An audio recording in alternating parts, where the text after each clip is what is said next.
So let me ask you a question. Growing up in the 90s and early 2000s, did you read a lot of books? Maybe you did, but maybe you didn't. And even if you didn't, I'm willing to bet that you at least read the Harry Potter books, right?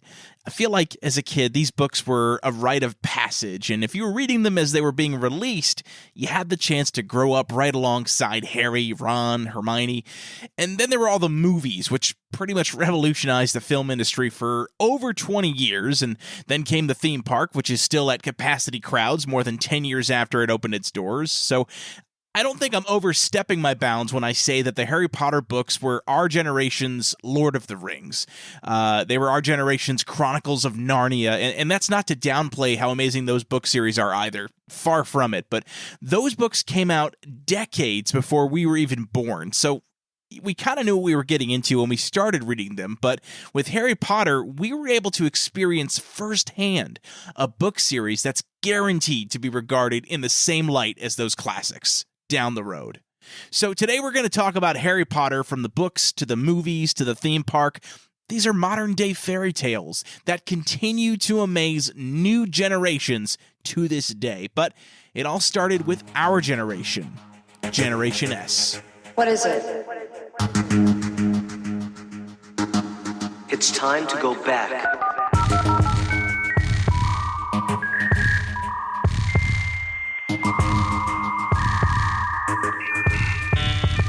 Welcome.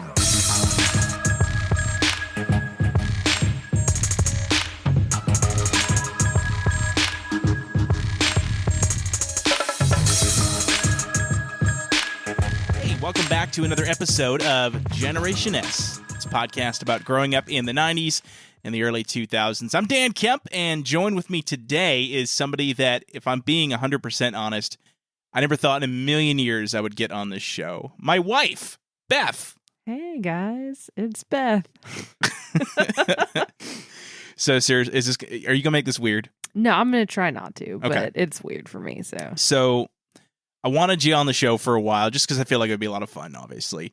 And a lot of people listening to this know who I am, but, they don't necessarily know who you are yet. So, we're not going to go into like details of your personal life or whatever. But we are going to talk about something really cool today, something that I think we had talked about, like if we were going to do an episode, what would be one that we could start off with. And so something that reminds me of the holidays, and really November in particular, because the movies were always airing on TV in November around Thanksgiving. So we're talking Harry Potter. And we've both read all the books, right? We've seen all the movies. You've been to the theme park. I've not. We'll talk about that because you've already told me how your experience was, but I want you to tell the world when we get to that part of the of the show. Fair. But yeah, so we're talking Harry Potter. I think it's a perfect November lead into a special Thanksgiving episode that will be coming out next week on my birthday, no less. So go me, I guess. Old man. I'll be almost as old as you at that point, so that's exciting. All right, so we're going to kind of go through this in a traditional episode format like we usually do, but we have a twist this week, Beth. You're going to be my guinea pig for a brand new segment that I'm introducing to the podcast. People that have listened to the show previously know that I have something called the guest list, where I have guests provide a top 10 curated list based on the subject matter of the episode. We're doing something different this week, though, okay? We're going to be introducing a brand new segment called ATFQ, which means Answer the Questions, where I will give you 10 quiz, trivia, whatever you want to call them, questions. In this case, it's going to be about Harry Potter. We're going to test your knowledge to see how you do, okay? So that's going to come a little later in the show. But first, we're going to talk about kind of our overall exposure to Harry Potter. We're going to shift gears and focus a little bit more on the books themselves. Then we'll get into the movies, because obviously those came next. And then there were video games, but you don't play video games. Yeah, and then I never played them, so I've got nothing really to say there. But we'll talk about the theme park, and then we'll talk about just the overall impact that Harry Potter's had for, essentially, it's been over 20 years, right? Was it the 90s or the early 2000s that they first came out? Well, I honestly was, by the time I heard about it, I was in 8th grade. So I guess it was 2000, but I think it had already been out for a little while. So, because I remember this wasn't specified in the books, but I remember someone saying that the books like took place in the mid 90s.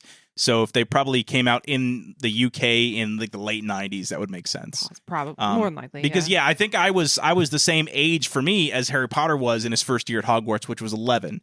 I was 11 when the first books came out, and I read them. So I was late to that party, so that's okay. You're here now, and that's really what matters. So yeah, I mean, I guess let's talk about it. So you mentioned being in 8th grade. How did you get turned on Harry Potter? Like, did your mom buy you the books? How did that happen? I mean, so I heard about it in school. Everybody's talking about it, and you know, being a middle school kid, you want to do what everybody else is doing. So you're like, hell yeah, I'm going to read that. And so anyway, it was my grandfather actually that wound up buying them for me that year for Christmas. I got the first 4 books. Okay. And they were under the tree from my grandfather. And you'd heard of them before you opened the... Yeah. Like, okay. I had asked for them, you know, just in general. Because like I said, it was that year. It was, you know, fall of, I guess, whatever, 2000 or... 2001. Or was it 90... When we were in 8th grade, 2001. Yeah, so it was 2001. 2001. I guess it was late 2000 then, yeah. You're right. I guess. Yeah. Oh, whatever. If it was 8th grade, then yeah. Okay. So anyway, it definitely was. Like, I remember sitting in my math class of all classes and these people talking about this wizard book. And I'm like, what? Okay. Sounds cool. So, okay. So anyway, everybody was talking about it. And so I did ask. And then it was, I got them that Christmas. And it was my grandfather who had bought them for me. Okay. And so you read them right away, like over Christmas break? Yeah. Or? So basically, I mean, I did not move from my post on the sofa, except for to like get something to eat or go to the bathroom or get a drink. Yeah. I just read, I plowed through all 4 books, I think in a week's time. Really? Okay. Yep. So no, that's impressive. So for me, it's funny because, I don't know if you knew this or not, but Nana, my grandmother, got me the first 3 books. The 4th one hadn't come out yet, so I guess I did start reading them before you. So I was in 7th grade, and you know, my grandmother, she always recommended stuff to me, whether it was books or we'd always go see movies together and plays and things like that. So she was always one to support my love for the fine arts. I guess you'd call books fine arts, whatever. And so, yeah, so I got the first 3 from her, read them, loved them. I think I read the 3rd one. I timed it. It was like between 3 and 4 hours, like cover to cover. Yeah. But it was, I would, you know, I had a bedroom in the basement at the time, so I would literally just go in my room. I would shut the door like after school and say, leave me alone. I'm reading, and I would just read it for hours. Reading. Don't interrupt me when I'm cleaning my room. No, I really was reading them. That's the funny part. I'm sorry. I hadn't gotten into anyway. So, oh boy. Yeah. So anyway, we're not going to go there.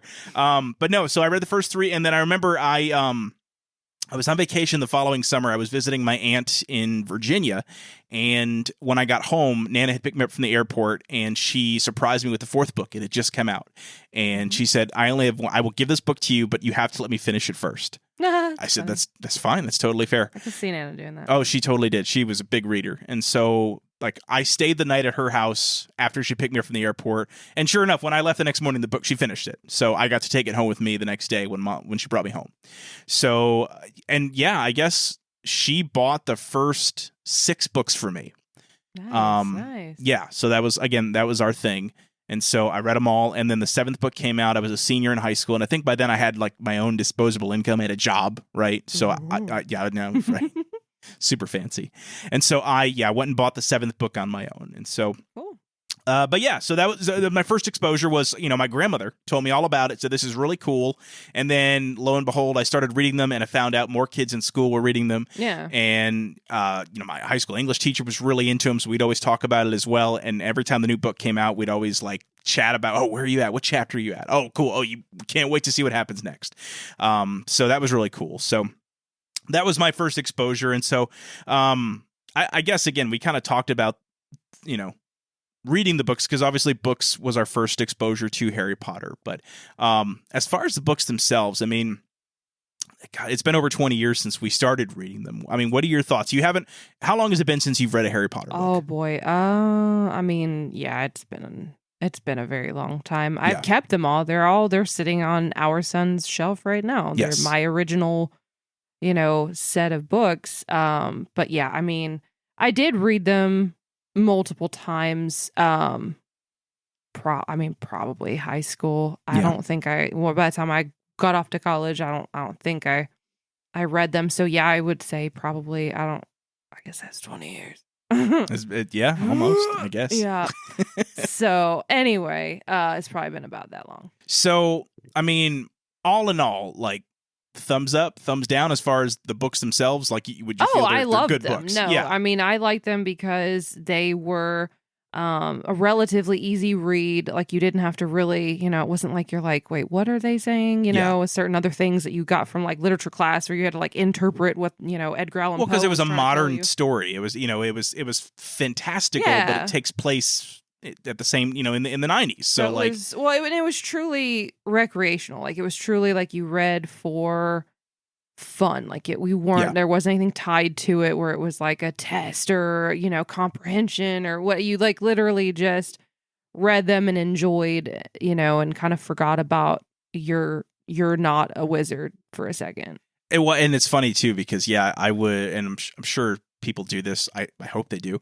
When I read a book, I usually picture myself as the main character if it allows for it, right? Like if I'm reading a book where the main character is like a female or like a monster, whatever, then it's hard for me to put myself in their shoes. What? I don't know, whatever. The point is, he was an 11-year-old boy that wore glasses just like me. So it was very easy for me to kind of sink into like feeling like I was at wizarding school. Like whenever I would read about different parts of the school, like I would picture my own school, right? That's how I saw it in my head. Like I remember they would always talk about like Hagrid's hut. They would go visit Hagrid on their breaks sometimes. And in my head, that hut was located in the back of the Little League field in the back of my school. Like I can picture in my head where his hut theoretically would have been in relation to the school, which is just, to me, it's wild. Another thing too, so when I'm reading a book, I hear the characters' voices in my head, right? Like you give characters voices. I mean, yeah. Do you do that? Okay, so it's okay. Did you give them British accents or American accents? I don't. I think I gave them American. Like I didn't have them. Yeah. I don't know. Yeah. 100%. Yeah. Like American accents in my head. Did you pronounce any of the names wrong? Oh my God. Yeah. Hermione. Yeah. For like the longest time, she was Hermione. She was. And you know what? I'm you know when I knew it wasn't? That's a weird name. But do you know when I knew it wasn't Hermione anymore? Is book 4, when Victor Crumb in the Goblet of Fire is trying to find Hermione, like she was his date to the Yule Ball. Remember that? Yeah. And so he's looking for her. He can't find her at this place. And so he goes up to Harry and Ron, is like, have you seen Hermione?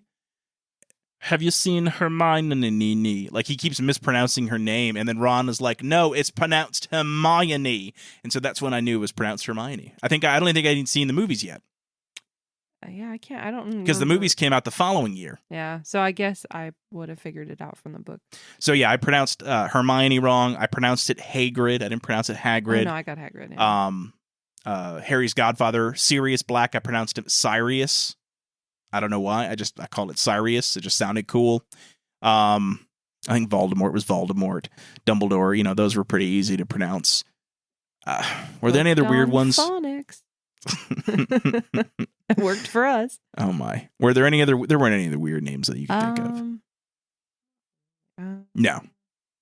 Oh wait, what was? Oh, the one lady in the tower, Cuckoo for Cocoa Puffs. Oh, Professor Trelawney. There we go. That one I was like, what? That one you struggle with? No, that one I got. That was no big deal. Maybe I'm special. That's okay. I mean, listen, words are hard. I understand, so. But no, man. And one thing I really noticed about the books was that, I mean, they got bigger and bigger, right? Like the first one, when you first see the first one and you have nothing to compare it to, you're like, oh, it's a sizable book right there. And then, of course, you breeze through it because in reality, it's like less than 300 pages. Yeah. It's really not that long. The type wasn't that. No, the font was pretty big. I mean, so it really wasn't that big. I remember the first three, because I got them all at the same time. They were all pretty much the same size. But then I got the fourth one, and I said, oh my God, it was twice the size. So I was like, and I was super excited, of course. That just meant that it was going to take even longer for me to get through it, which means I had more time to enjoy the book. And then the fifth one came out even bigger, the sixth one, and then the seventh one came out, and I think it was I forget the page count, because I looked it up one time. But I remember they were all, they just 700 something. It got huge. Yeah. I mean, bigger and bigger and bigger. And so, which I thought was crazy. And not only that, but I mean, got darker, right? I mean, yeah. And we're going to talk about the movies because it's really obvious in the movies. But when you read the books, like I think that's what I appreciated about it, is because I grew up and the books grew up with me. And I can't think of any other book series that's ever done that. Like, can you think of any other series where like it matures along with the reader? I don't. I'm trying to think of things I read. I don't really can't think of anything off the top of my head that gets progressive. Well, first I was going to say, what other series out there like have the character age? Like, because there's series of books out there with the same character. Wait, you're just saying different books that have like a book series with the same character that gets older with each book. Like, isn't like Percy Jackson or something? I never read those. Did you read those? That either, so maybe I don't know. I think that was one. Okay, because I know kids love those too. Yeah. But I feel like those came out after we were already probably past the young adult. I think my sister was more the one that Percy Jackson. Yeah, he was that book series was for her. Yeah. So. Okay. So all in all, I mean, I would reread the books. In fact, I've actually, we've got our oldest son, Carl. I've reread the first two with him. I started the third one and then we just never went back and finished it. But we bought this was really cool. So in case you haven't seen these, they have these fully illustrated re-releases of now the first 5 books. We actually just got the 5th one today. And this is recorded November 5th. So if you are a fan of the fully illustrated Harry Potter books, the Order of the Phoenix fully illustrated edition just came out today. It's on sale at Target. It is 20% off. So that's how we got it. So anyway, it's cheaper online than it is in the store. They'll price match. Just heads up. Well, love Target. Target's the best. But yeah, so big fan of the illustrated books, and I love reading them with Carl. And I just love reading them in general. I probably will go back and reread them just for myself because they're good. I've listened to have you ever listened to audiobooks before of them? No. Oh, those are a lot of fun too. I do recommend those, especially for a long road trip, which we usually have once or twice a year. So maybe we can get one of them. So anyway. All right. So that was the books. Of course, with books, if the books are good, there usually come movies, and this was no exception. There were 7 books, but there were 8 movies, and we'll talk about this too because it kind of started the trend of the 2-part final book. Right, this was the first to do that. There were several other franchises to do that we may or may not talk about on this podcast in a future episode. But anyway, so the first movie came out, I believe, in 2002, like November of 2002, because they always came out, I believe, in the fall, right? You would know this better than me. I was not really a huge moviegoer until I met you, honestly. So did you see any of these in theaters?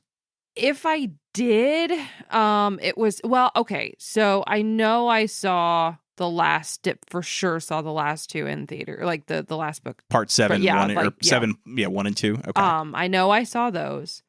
But beyond that, I think I don't have any I'm pretty sure I just got them either, streaming, rented, whatever. VHS? No. It wasn't on video cassette? I had a DVD player. We weren't dinosaurs. Jeez. I think I actually, because I saw the first 2 in theaters. I skipped 3.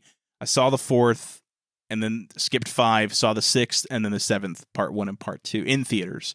And again, Nana, my grandmother, took me to see the first 2 in theaters. Because again, we'd read the books and that was something really special for us. And I keep talking about my one grandmother, Nana, who has since passed away.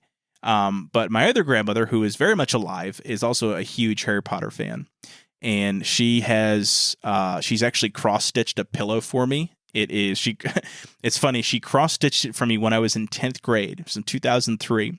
And I got it when I was, I want to say 26 years old. I never knew it existed. and she mailed it down to me, and she said, I didn't want you to be the kid in school with a pillow from his grandmother, so I held on to it until you were old enough to maybe appreciate it a bit more. Oh yeah, I remember that. Yeah, so I think it's sitting in. Remember the why? Yeah, it's in Carl's. I think it's in Carl's room right now. But I remember that note in the package. Yeah, that's right. Because we were together when I got it, so it was in the last 10 years that I got it, and so she's a huge Harry Potter fan. So I don't know if she listens to this podcast. I would be very surprised if she didn't. But Grandma, if you're listening, love you. Thank you for keeping Harry Potter a thing. And I love that I can talk. Actually, I painted her a Hogwarts castle. We went to a painting night, and I painted the Hogwarts school at sunset or whatever it was. It's really pretty, and so that's sitting hanging on her wall and in her office in her house down in Florida. So anyway, so the movies came out, and of course, huge success. I mean, to be honest, I don't know how much people realized or how successful they thought they were going to be, because I checked at least the first couple movies, and they have in fact grossed over $1 billion. Yeah, that's not surprising. For 2002, that's huge, right? That's fair. Yeah. Back then, that was Titanic money, right? Nothing else really came close to other than Titanic as far as hitting over $1 billion. Yeah. 20 years ago. Nowadays, if it's a Marvel movie and it doesn't gross $1 billion, like, it's considered a failure, basically, which is hilarious. But so, all right, so we watched the first few in theaters. Again, loved it. It was great. It just kept picking up steam, and kind of going back to the fact that as the books progressed, they got more mature, more dark. But did you notice when you watched the movies that the opening Warner Brothers logo and just like the color scheme of the movies got kind of darker and more washed out as things became kind of gloomier? So really, obviously, in the fourth book, when do we say his name? I mean, he who must not, you know who, can we can just say Voldemort, right? It's fair. It's a book. We're safe. I'm just checking around me we're safe. Okay. So when Voldemort returns in book 4 is when really it gets to be kind of like the dark period. That's like the Empire Strikes Back of Harry Potter. Not that you would know what that means, because you really don't watch Star Wars movies. I watch them ish. But you don't know. So basically the whole idea is that the bad guys they win in that book. Yeah. They're the winners, right? And that's like, oh my gosh. So whenever that happens in a movie or a book series. I think that's actually kind of cool, because generally speaking, I mean, it's not cool. It's okay. Let me just take that back. It's not cool when the bad guys win. What I'm saying though is that that's not generally a typical, especially with a children's book series or children's whatever. It's always, the good triumphs over the evil. And what's interesting to me is that, like, in life, I mean, that's great to have that picture and everything, good is always winning. But honestly, I mean, in life, that's not always the case. Yeah. Good does not always necessarily triumph over evil. And so it's just interesting how that was, something that was kind of shown to us, like, hey, it's not always hearts and flowers and roses, bad stuff happens to good people sometimes. Yeah. Well, and we've gone back and forth on this, because they just finished watching the first movie. We showed our kids. Yeah, we did. Yeah, the first one, which again is certainly the most lighthearted. I think there were still some scary moments, but I mean, in the fourth one, you're dealing with like murder and straight up evil creatures returning to the forefront here. Like, how long before we show that? Yeah, no, that's a turning point. I really. do think that's that's for our children at this juncture. Like, we're gonna have to hold off a little bit. Because, I mean, again, think about our age and when we were watching it and seeing it. I mean, we were in our teens and, whatever. Our kids are 7 and 4. So, well, and that's the thing is we couldn't have experienced it younger because it hadn't come out yet. You know what I mean? Yeah. So it is, and it sucks because again, it was such a big part of it. Definitely my childhood. I know your childhood. So like to not be able to show that yet, like I know I get very impatient on stuff that I loved as a kid that like our kids aren't ready for yet. And this is one of them. Like, I'm really excited to take them through the whole journey. But anyway. Well, I will say, like, one thing. I don't know if you overheard this conversation I had with Eli.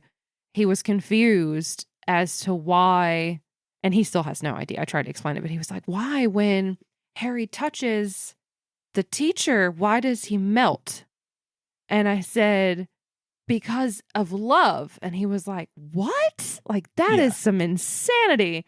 And I was like, no, because like his mom loved him so much. And I was like, I love you so much. And so And then I was like, oh man, probably shouldn't have said that, because now he's just going to go up to like somebody and try and put his hands on him and be like, why aren't you melting? Yeah.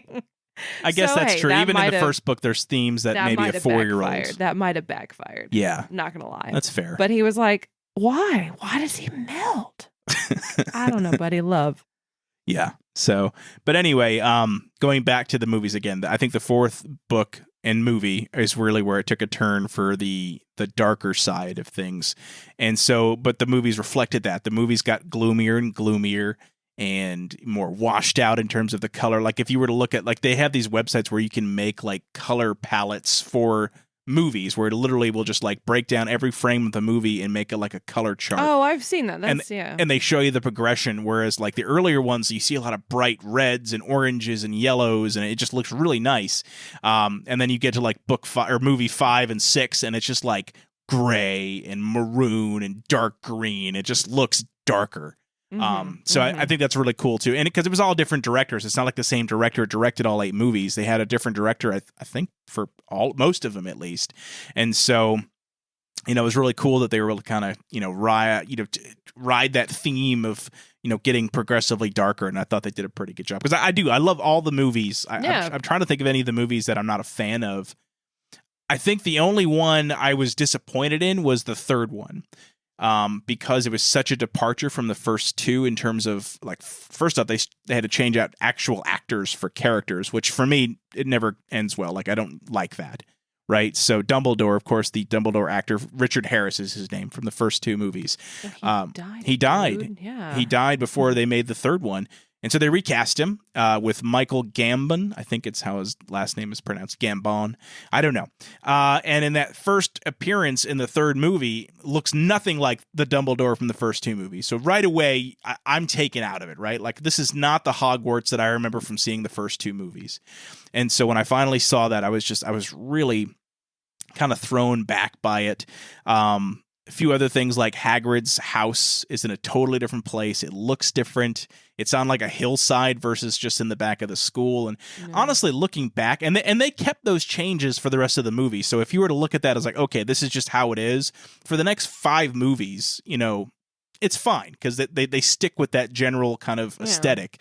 But it was such a change from those first 2 for me that it threw me off, and it made it harder for me to like it. I think I've gone back and rewatched the third one a couple of times, and it's grown on me. I think I do like it more now than I did, but I remember at first I was not a fan of the changes that director had made for the third one.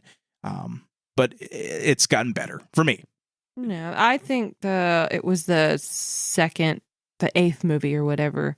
I feel like that was kind of dumb that they had to spread that out. Had to split it up? Felt like it was thin.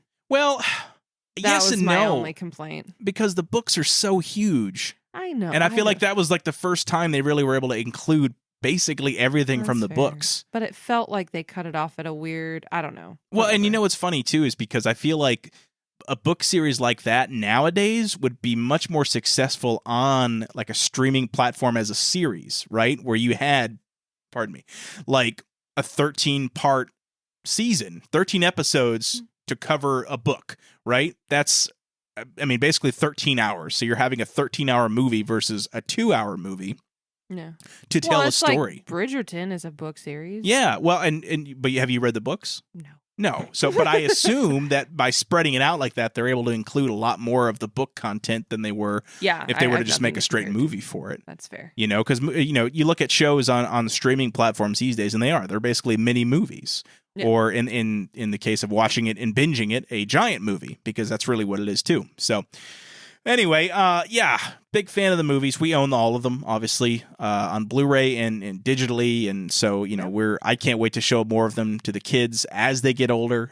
We always talk about going back and like just for ourselves, like going through them again. I think the last time we attempted to do that was that ill-fated Thanksgiving. Oh, when we got sick? Yeah. Yeah. Man, well, that was before kids. So that was what, 9 years ago? I think so. Point. Yeah, it was like 2014 or whatever. And we're trying to recover from whatever flu nastiness, and that's all we could do was lift our arms to like turn on the DVD player. Yeah. So we used to do that a lot. We would go through movie series. That one, remember the Fast and Furious movies? We watched those, and we haven't done that since. But We should go back. We should do an episode. I feel like that was a big part of the early 2000s too, right? Was Fast and Furious? Like, I don't know. Well, that's fine. I mean, that's people, that's kind of cool. Like we're 20 years in and people are still enjoying it, man. That's pretty cool. Anyway.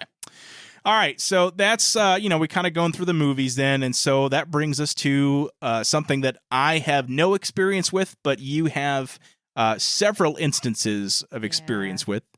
We're talking about the Wizarding World of Harry Potter, the Harry Potter theme park, which is part of Universal Studios down in Florida. Now, is there one in California? Do we know? I don't think so. I think Florida's the only one, right? Florida, yeah. Yeah. So the last time I went to Universal Studios, it was still being built. Like I was walking on a bridge and I saw like the construction happening. Yeah. And it was going to be ready like the following spring. I think I went in spring of like 2010.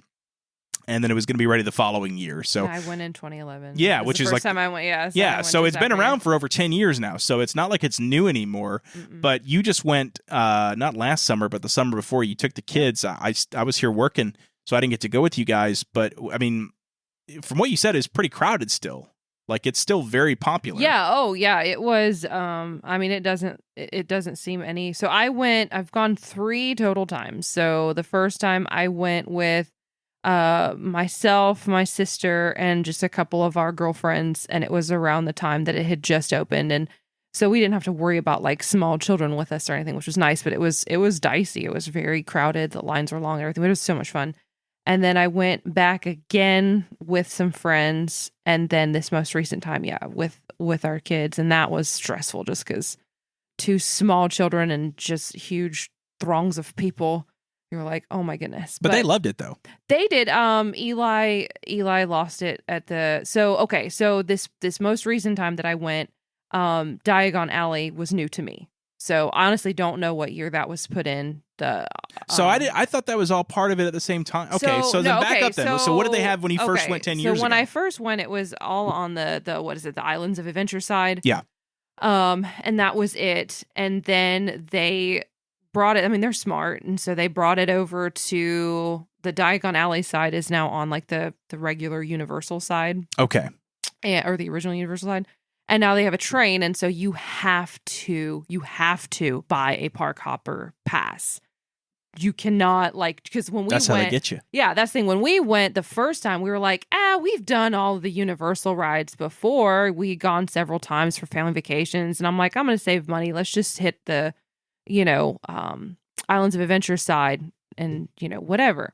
And now if you want to get on that train, if you want to go see the full experience, you have to buy so I was like, all right, touche Universal. So that's well, because I know we talked about going back down there, so we'll have to buy like the park hopper pass. Well, it's still I mean, I like Universal Studios, so I'm totally cool with doing that anyway, because and they have since then so they've revamped and changed other rides too that were there, or the rides that they took away. Well, that's the thing. It's been so long since I've been that I would very much look forward to going to either side. So I mean, it's worth it. But anyway, so.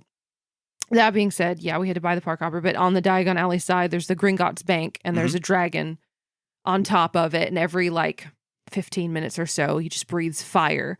Can you feel the heat? Yeah, it's intense. So when you go in the summertime, it's just nasty. Oh, it was disgusting. It was gross. But anyway, so Eli was scarred from the dragon. He was psychologically, he didn't catch on fire. Oh no, God no. Okay, let's just so people know. I'm looking at you. I'm like, we know what we he's meant. Okay. He's not physically scarred. He's just good. Emotional scars. It's fine. Emotional scars, but you know what? He's fine. He's like a rubber band. He bounces back. We're good. So anyway, no.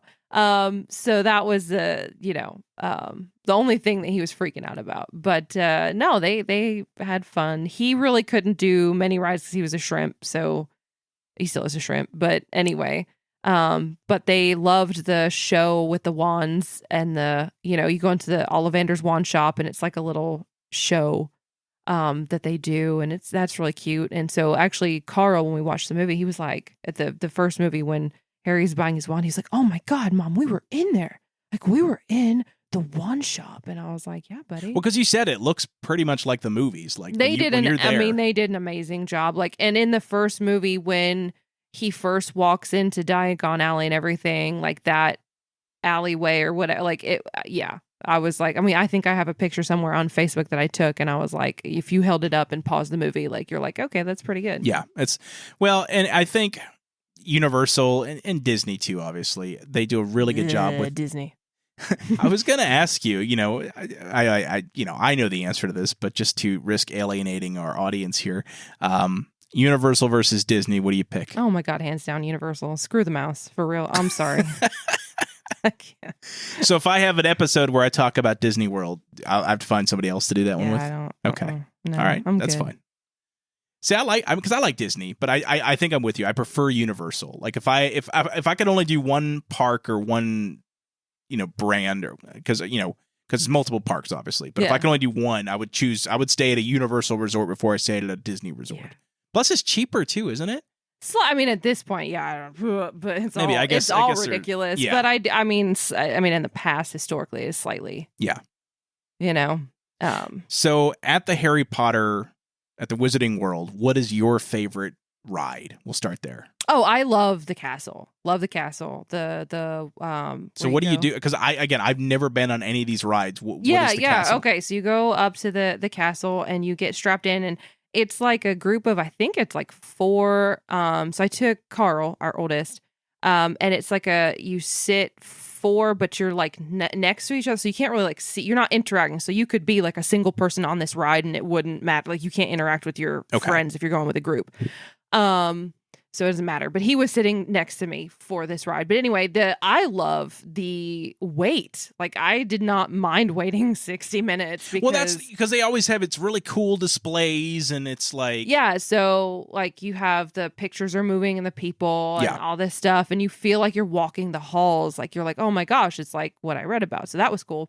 And Carl liked that too. But anyway, so in the castle, there's like the way it moves you're like in this, it's kind of like a big different like dome, I don't know, like theater things, like different like areas, projections, and so you like go and you feel like you're flying on a broom, and like you're attached to this arm, but like the way that it's like kind of like an IMAX looking theater, whatever. So you're doing that and you move, and then like the Dementors come for you, and that how did Carl do with that? Well, he came out. We were at the end. I was jazzed. I was like, yeah. I was like, how was that, buddy? I got to take my little buddy. And he was white as a ghost.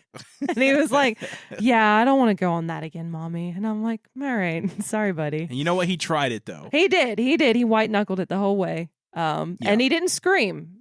Well, and your sister wants to take him to Six Flags, and I'm like, on one hand, I think it's really fun, but like, I honestly don't think it was the ride itself. I think it was the Dementors like coming out at him and everything. I think I scared. It wasn't the motion. I mean, he was scared. Yeah. He doesn't get motion sick. Really, okay, so like, okay.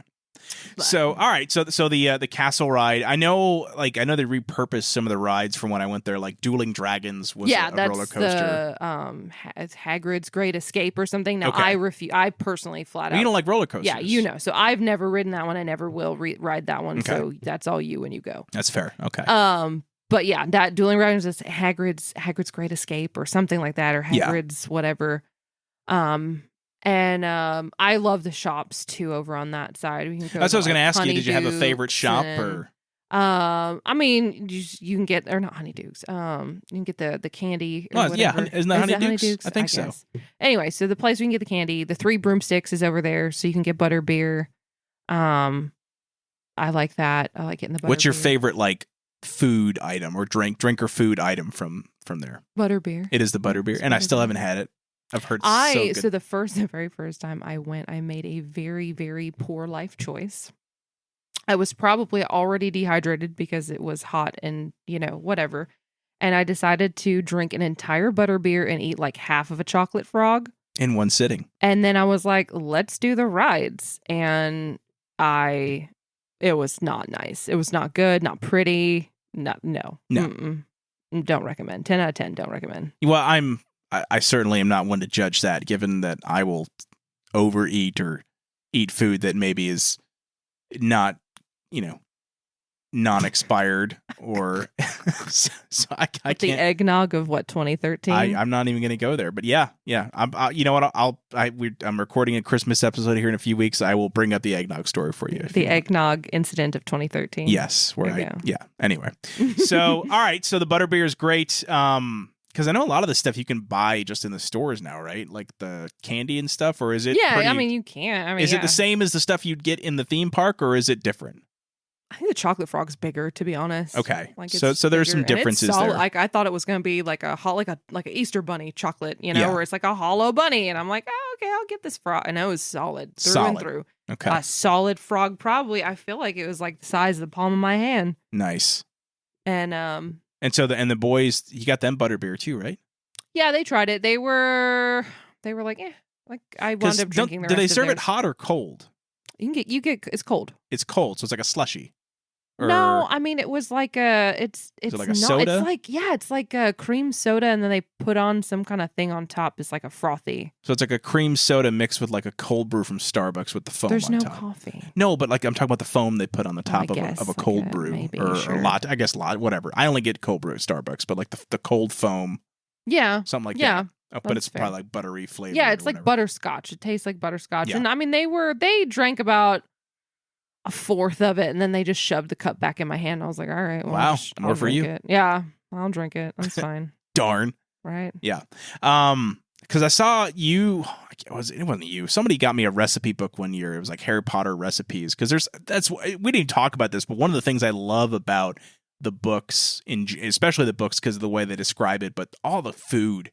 Right. There's so many cool food items that like you wish were real, right? It's like you wish you could have butterbeer. And that's what's really cool about the theme park is that a lot of that stuff that you pictured in your head, it's in front of you. You can interact with it. You can eat it. You can touch it. You can smell it. And so butterbeer is one of those. I found the recipe for it in the cookbook. There's a bunch of other stuff in there that they talk about in the books. So I've talked to you about it. I've talked to Carl about it. Like I want to bake some of this stuff. I feel like it'd be kind of cool to have like, actually in general, this is a genius idea. So if you're listening to this and you want to take this idea, just give me a shout out. Let me know that you did it. But I think it'd be so cool to have a fake food party where everyone invited. Don't judge. You're looking at me right now with this look on your face. I'm just looking. It's just my face. Where everyone comes to the party with some kind of dish that is from a storybook that's not real. Like you have to be creative and make it yourself. So obviously anything from the world of Harry Potter is fair game. What else? What else would be like a fake food from a story or a book or whatever that like you'd have to make real? Make green eggs and ham. Green eggs and ham. That's a perfect example. Let's do it. I'm saying, well, how would you do that though? Food coloring. Yeah, but how would you color the ham? Or would it just be green eggs, and ham? Yeah, I don't know. I mean, in the book they illustrate it as being a green ham, but really, if you look at the language, I mean, is it? Yeah. Is it eat grandma or is it eat, grandma? Thank you. I don't know. We'll have to go back and look. I don't know what Dr. Seuss's true intentions were. That's fair. Wow, that's deep. Okay. That was dumb. I feel like Dr. Seuss would be a good topic for the show too, because that was like a big part of our lives growing up as well. So, but anyway, all right. So the theme park, again, I've never been. I really want to go, but 2 thumbs up from you as far as you'd go back. And... yeah, like and the so yeah, going back to that, Eli came home with that owl. So we went on the back side of the wand shop. You can go through into a gift shop or whatever. And then Eli saw Hedwig the owl and just latched on, and he loved it. And so I think, and then they, in them seeing that movie recently and saying that, oh, I saw that. So I think if they went back, especially if they're a little older, they would appreciate it even more and maybe be less petrified. Maybe. I mean... because they've seen it and they're more familiar with it or what have you. So who knows? Well, listen, before we get to, kind of the lasting impact of Harry Potter, we are going to try out this brand new segment of the Generation S podcast. It is called ATFQ. And now for everyone's new second favorite game show, it's ATFQ, or Answer the Questions.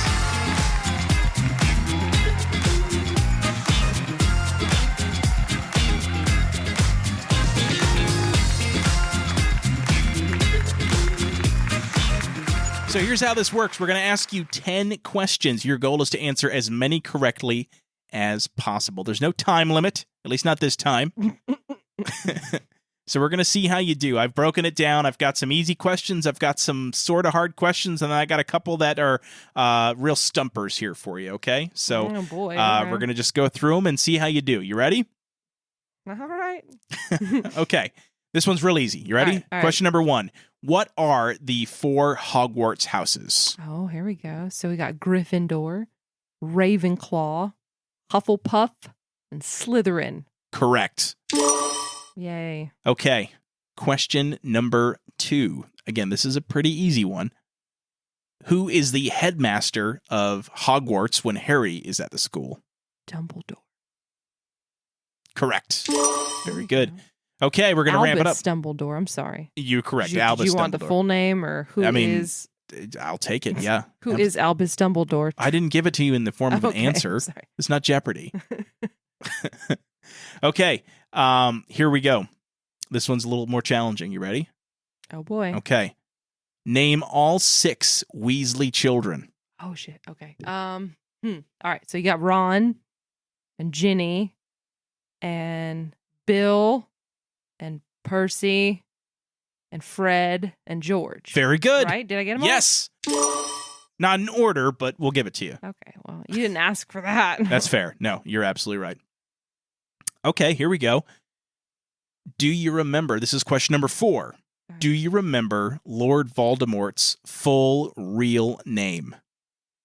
Tom Riddle. Do you remember his middle name?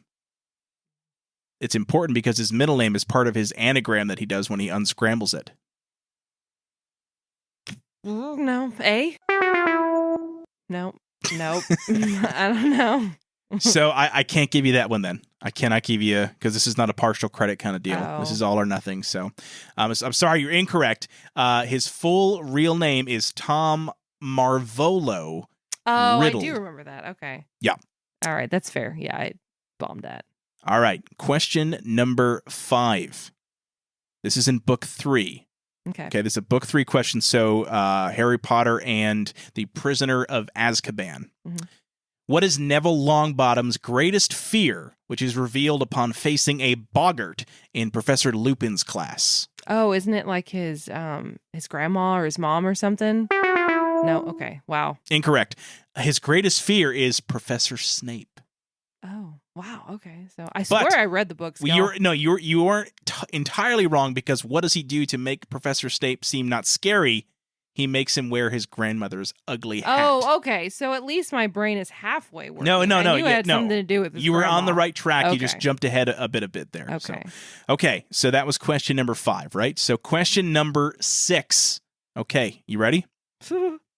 What is Professor McGonagall's animagus? Meaning, what does she turn into? Oh, it's a kitty cat. Correct. It's a striped kitty cat. Yes, with markings that resemble what? Do you remember? This is not part of the question. I was going to by the way. say, I No. don't know. It's just a cat. So she had the markings around her eyes that look like spectacles. Oh, okay. Yeah. Okay, here we go. Question number, that was 6? I guess. Yeah. Question number 7. Okay. Okay. I talked about this earlier, so let's see if you're paying attention. In book number 4, Goblet of Fire, who does Hermione Granger go to the Yule Ball with? Goyle. Or is it Crab? I don't know. What did you say? It's neither. Oh. Victor Crumb. Oh, what? I'm the sorry. seeker from the Yikes. Bulgarian Quidditch team, who also happens to go to Durmstrang School and is participating in the tournament for the what? The Triwizard Cup. Thank you. See, I got that one. That wasn't one of the questions, though, so Dang it it. doesn't count. Wow. Yeah.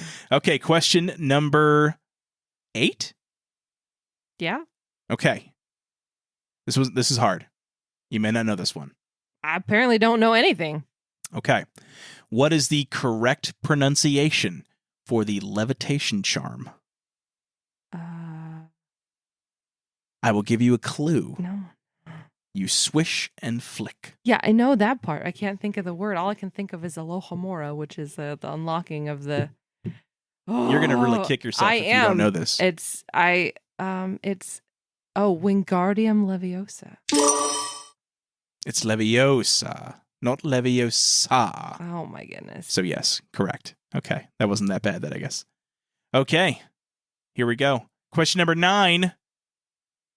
Who is Harry Potter's godfather? Sirius Black. Wow, It's not hard. that was impressive. Okay. Okay.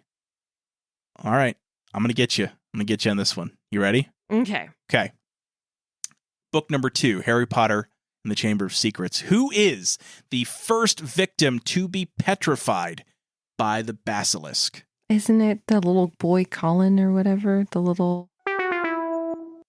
Oh. Incorrect. Well, technically, isn't it Moaning Myrtle or whatever? Okay, never mind. It is Filch's cat, Oh, Mrs. Norris. Mrs. Norris. That's right. Okay, so I didn't bother to keep score here, but I think you got like half of them right. Yeah, probably. So, hey, good job, right? That was Well, good. considering it's been a while, yeah. That's I thought that was really good. Fair. Oh, man. Well, that was fun. Yeah. Yeah. All right. Very cool. All right. Well, that was ATFQ, brand new segment on the show. Answer the questions. And Beth did just that. So thank you so much for that, Beth. All right. Well, listen, we're going to wrap up here because you may not realize this. We have been recording for almost an hour now. Oh, my. Time flies. Sure does. And so, as I mentioned, we're recording this on November 5th. This is coming out, if all goes according to plan, in 11 days. So you'll be hearing this on November 16th or whenever you decide to download it, but it's going to come out on November 16th. So we're going to kind of wrap things up with, closing thoughts and then just, I think the impact on pop culture, I guess, is the best way to describe what this, emphasizes or whatever. So it's been over 20 years and it's still going strong. I think that's the first thing is that, you've had not only the movies, but you've also had spin-off movies that have come out I don't know, because I think we've been married for all of them that have come out, but we never watched them, but like the Fantastic Beasts movies. Children. I know, and they're too young to watch those movies, so we're not watching them yet. But they've got all these great video games and going back to it. So as we talked about, Book 7 was split up into 2 movies. So Deathly Hallows Part 1 and Part 2. And it was the first of the young adult crazed novels to do that. Do you remember the next one? Wasn't it Twilight? It was. It was Twilight, Breaking Dawn, Part 1 and Part 2, neither of which I saw, and I'm very proud of that fact. And then I'm trying to think what other ones did that. I'm pretty sure the next one was The Hunger Games. Yeah. So it was Mockingjay, Part 1 and Part 2. I think that was the 3rd book. I read them and I don't remember. Did you see the movies, though? Yeah. Some of them. Not all of them. I don't think I saw the last. I don't think I saw any of the movies. Yeah. I read the books and I liked them. Yeah. By the way, I want to get your opinion on this too, because so these books are considered young adult novels, right? Yeah. Is it weird to enjoy them as an adult? Like if I say I'm going to go pick out this book and read it, even though it's a young adult novel, am I too old to read those? Or, what are your thoughts? Like, it's different if it's something you read as a kid that you're rereading, but like if you're picking it up for the first time.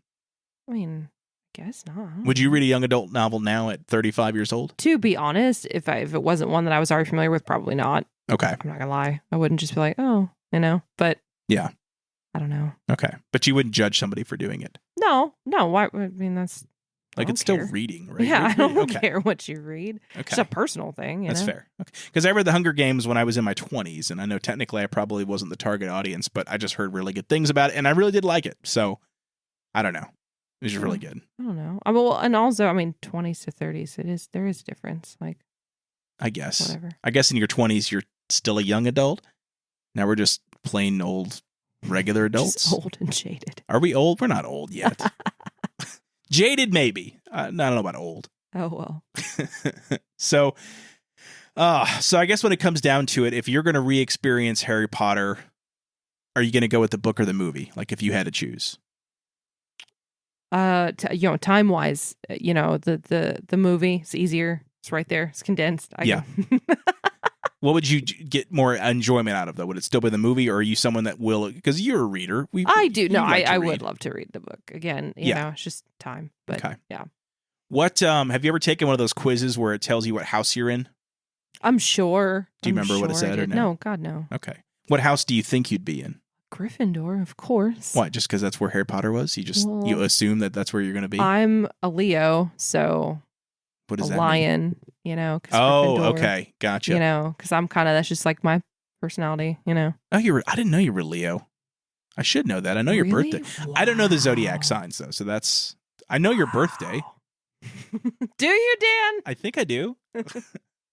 It's I 2 think days you apart from my only- best buddy Lou's. Yeah, that's the only reason why you know my birthday. So. Or is it the only reason I know his birthday? I don't know. We'll see. Anyway. We'll talk about that later. Well, I'm a Sagittarius, and there's no centaurs. Well, there's centaurs in the book, but there's no centaur house. Okay. So I took the quiz, and I remember I was a Ravenclaw because they are really smart, and I think that's about it. But would have pegged you as a Hufflepuff. Sorry.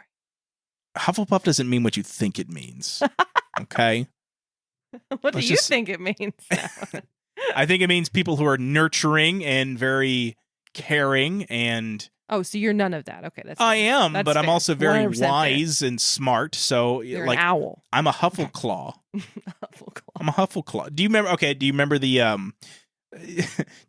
animals for each of the houses? Obviously, you remember Gryffindor was a lion. Do you Yeah. remember any of the other ones? So, well, Slytherin's a snake. Ravenclaw was a bird thing. A raven, I guess. Was it? I don't know. And then Hufflepuff was like a honey badger or something. It was. wasn't It was Yeah. a badger. And I'm trying to think. Was Ravenclaw like an eagle? Oh, I don't know now. I know that it was a bat. Like, do I have to look? You can look it up. It's okay. I'll look this up. Beth's gonna look it up and Hold see. on. And if you're a huge Harry Potter fan and you're listening to this and you're screaming into the speakers Oh right yeah, now, we just angered a bunch of people. yeah, Right now. apologies. I mean, 3 out of 4 ain't bad okay. though, right? Hold You know, you got the lion, you got the serpent, you got the badger, and then we've got Ravenclaw, which is It's a bird. Yeah, it's a bird. it is a bird. What kind of bird? It just says bird? Well, no, it just one of the 4 blue. What is the Ravenclaw? It's a picture of a. It looks like a raven, maybe. It's an eagle. There it is. Okay. I just looked it up faster than you because I know how to Google things better. I don't know. Ravenclaw is an eagle, folks, and I did say that for the record, so you don't have to hunt me down. It's an eagle. Okay, then why wouldn't they say eagle claw or eagle fang? Oh wait, Eagle Fang is something totally different. Wrong franchise. Yeah, totally different franchise. Oh man, but listen, that's gonna wrap it up for Harry Potter. Is there anything else you want to add about the story or about the books, anything like that? Any final thoughts? I mean, no, just to say that, like, you know, even, you know, in the year 2022, when I went costume shopping for, you know, our kids or whatever, and I saw, like, I mean, there was a whole section still, and, you know, devoted to Harry Potter, which is, you know, I mean, that's a testament to its, you know. Yeah. Because it's been a while since any of the movies have come out.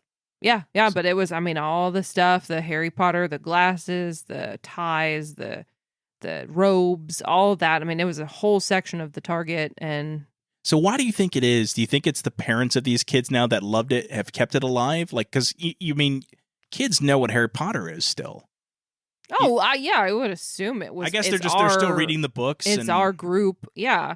I mean, the number, we're not the only ones that have read. I've talked to plenty of friends and colleagues and things that they do the same thing with their kids. They've read the books to them, you know, at night, you know, before bed. And so, yeah, no, I think it just really spoke to our generation or whatever, for whatever reason. And now we're passing it on to our children. So I forgot to ask about this too, because this was like a big thing when they came out, but there was a lot of controversy around the books as far as like kids reading them in school or just in general, especially where we live in the South. Like I lived in New York, it really wasn't a big deal.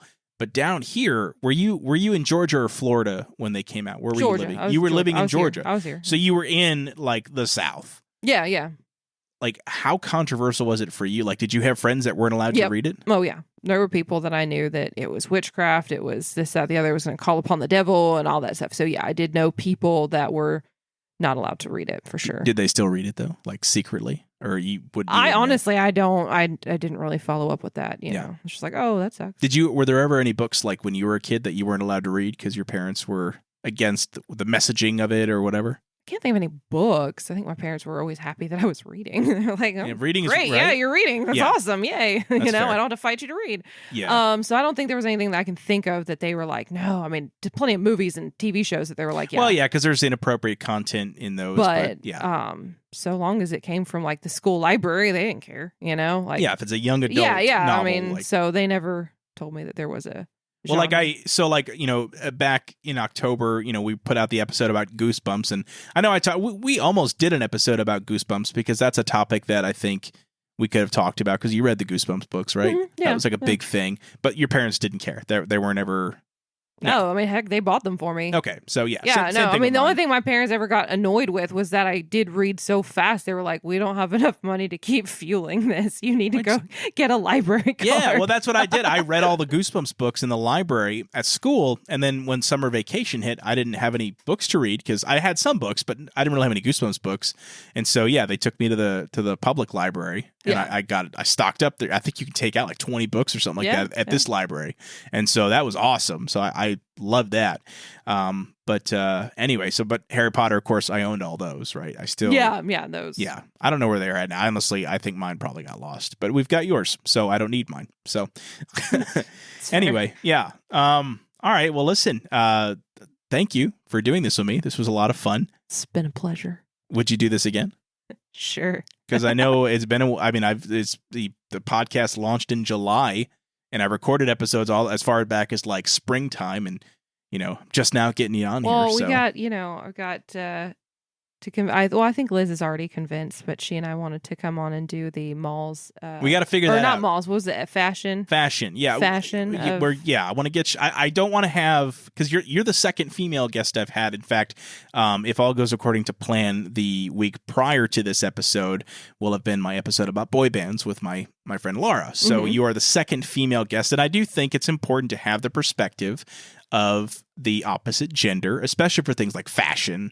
Or other topics around music or books or what have you. Because what's interesting about this podcast is for the first few episodes, I talked a lot about stuff that like dudes liked. Because I'm a dude, right? And I had my friends. What's your frame of reference? That's my frame of reference. And so, but I want to broaden that out. And so I want to bring people on the show that can bring a different perspective. And obviously gender is a huge one because not only do I not understand the thought process of the female mind, no offense, but I'm also curious to hear perspectives from growing up. So, the episode that came out last week about boy bands with me and Laura, it was really interesting to hear her perspective on why she liked certain bands or music or what have you. So I will be very interested. Yeah, because I'll be honest with you, I don't have much to say about fashion in the 90s and 2000s because I didn't have any fashion sense. I really didn't. Like, my mom bought my clothes on clearance at like outlet stores, and it was whatever was there. I remember I was so excited to get a pair of cargo pants when I was 12 because all the kids had cargo pants, and before then I don't even remember what I was wearing, but like I wasn't fashionable. That was the point. So yes, I would love to have you guys on. We'll have to figure out the logistics of having two guests on locally since I only have two microphones, but I guess you guys can pass it back and forth or whatever, but we'll figure it out. So, but anyway, thank you so much. And would love to have you back on again. And guys, thank you so much for listening. Don't forget to check us out on Facebook, by the way. The Generation S podcast page is alive and well. And we've got a YouTube channel. We put out some pretty cool stuff there. In fact, we do have some exclusive content just for YouTube that we put out as well. So make sure you go over to Generation S on YouTube and hit subscribe. And speaking of subscribing, you always hear this, it's cliche. But on the podcast, make sure you hit the subscribe button. Make sure you share this out with people. That's the best way to spread the word. If you want to see more episodes, but if you want to hear more episodes about what it was like growing up in the 90s and early 2000s, whether you're part of this generation or you're an outsider looking in, it's all good, man. And if you want more of this, spread the word, okay? I love doing this. This is so much fun.